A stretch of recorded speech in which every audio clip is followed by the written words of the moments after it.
Assalamualaikum warahmatullahi wabarakatuh. Alhamdulillahirabbil alamin wabihi nasta'in wala umuri dunya wadin wassalatu wassalamu ala asrofil anbiya'i wal mursalin sayyidina Muhammadin wa ala alihi wa sahbihi ajmain amma ba'du.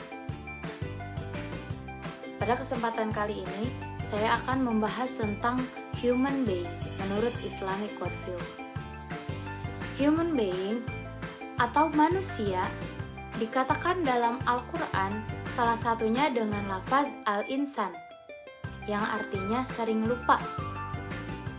Sebab al-insan mahalul khoto wa nisyan, manusia tempat salah dan lupa. Jadi wajar ketika manusia banyak lupanya, karena dalam Al-Quran dijelaskan manusia itu dengan lafaz al-insan.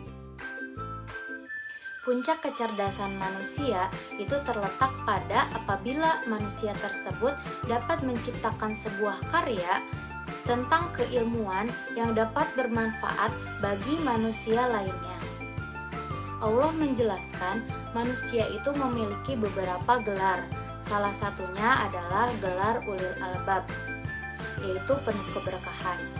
Agar manusia bisa mencapai gelar ulil albab tersebut, manusia memiliki dua jalan.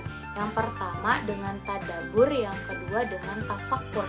Tadabbur ayat-ayat Al-Quran dan tafakkur tentang ayat-ayat Al-Quran. Manusia dikatakan dengan hayawan natikun. Apa sih hayawan natikun? Nah, hayawan natikun adalah hewan yang dapat berbicara. Lalu, apa yang membedakan antara manusia dengan hewan? Yang membedakan antara manusia dengan hewan selain dengan dapat berbicara adalah akal dan pikiran. Ketika manusia tidak dikuasai oleh akal pikirannya, maka naluri hewani yang akan keluar atau yang akan dominan di dalam jiwa manusia tersebut. Contohnya seperti ketika makan tidak membaca basmalah, tidak mau menutup aurat, dan macam-macamnya. Di dalam jiwa seseorang, di dalam manusia itu terdapat ruh yang ditiupkan ke dalam jasad manusia, baik jasad yang sempurna ataupun tidak sempurna. Ketika Allah meniupkan ruh ke dalam jasad manusia, pasti dengan maksud dan tujuannya. Kalaupun ditiupkan ke dalam jasad yang tidak sempurna, pasti Allah punya maksud dan tujuan dan hikmah di balik semuanya. Namun memang kita perlu mencari tahu hikmahnya apa sih gitu. Nah, berbicara tentang ruh, jadi ruh itu memiliki 3 elemen. Yang pertama ada akal. Akal itu tempatnya keilmuan. Jadi dia menyerap keilmuan-keilmuan. Lalu yang kedua ada kolbu. Jadi kolbu itu menyaring keilmuan yang dari akal tersebut. Dan yang ketiga, elemen ketiga adalah nafs. Nafs itu munculnya perbuatan tercela atau sering disebut dengan nafsu yang berkaitan dengan kolbu. Jadi nafs ini tidak semuanya jelek, dia itu bisa diajari atau misalkan bisa dididik dengan didikan yang baik. Ketika nafs amaratul bisu dididik dengan didikan yang baik, dia bisa menjadi nafsu lawamah, bahkan sampai jadi nafsu mutmainnah, yaitu jiwa-jiwa yang tenang. Berbicara tentang ruh juga punya penyakit.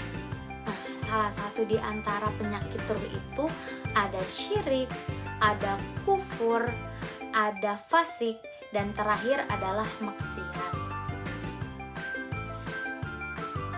Manusia itu memiliki fungsi.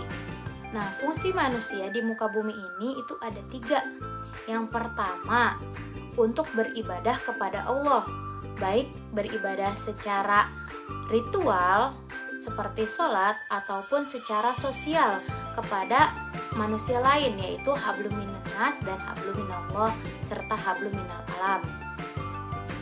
Lalu yang kedua, sebagai khalifah di muka bumi ini. Lalu Lalu yang ketiga atau yang terakhir adalah memakmurkan bumi atau menjaga alam semesta yang telah Allah titipkan kepada manusia. Selain memiliki fungsi, juga memiliki fitrah sebagai manusia. Nah, salah satunya yang pertama itu tunduk dan patuh kepada Allah Subhanahu wa Ta'ala.